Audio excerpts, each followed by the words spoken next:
पंचतंत्र की कहानियों में से अभी हमने एक कहानी सुनी जिसका नाम है जादुई मुर्गी। जी हाँ, जादुई मुर्गी। ये कहानी एक किसान और उसकी पत्नी और एक जादुई मुर्गी की है। ठीक है ना। किसान कौन होता है? खेती करने वाला। बिल्कुल, खेती करने वाला किसान होता है। और उसकी लालची पत्नी, लालची मीन्स क्या होता है? लालच करना। लालच करने वाला। तो लालच करने वाला से हम क्या समझें? मैम वो कहता है कि मुझे सब कुछ मिल जाए। लालची व्यक्ति कहता है मुझे सब कुछ मिल जाए, मतलब बिना किए का ही सब कुछ मिल जाए। तो उसकी पत्नी बहुत ज़्यादा लालची थी और एक जादुई मुर्गी की है ये कहानी। तो एक दिन की बात है, एक निर्धन व्यक्ति किसान के पास आया। निर्धन कौन होता है? गरीब व्यक्ति, जिसके पास धन नहीं है, धन नहीं होता। उसके पास आया एक निर्धन व्यक्ति, किसान के पास आया और उसे एक जादुई मुर्गी दिखाई।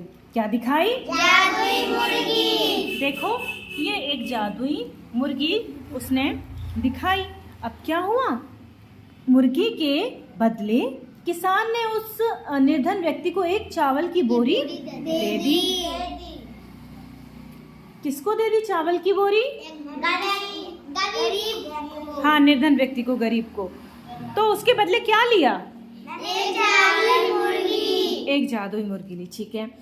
ये बात जब किसान की पत्नी को पता चली तो वो बड़ी क्रोधित हुई। क्रोधित हुई, गुस्सा हुई। उसको बहुत गुस्सा आया कि उसने क्रोध में कहा कि एक मुर्गी के बदले तुमने पूरी चावल की बोरी ही दे दी, सिर्फ एक मुर्गी ली। तो उसको बड़ा बुरा लगा, बहुत गुस्सा आया और मुझे बताया तक नहीं। तो वो बड़ी क्रोधित हुई कि एक तो मुझे बताया भी नहीं और ऊपर से एक मुर्गी के बदले पूरी चावल की बोरी दे दी उस निर्धन व्यक्ति को।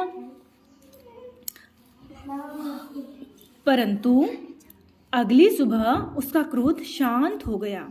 किसका क्रोध? किसान की लालची पत्नी का।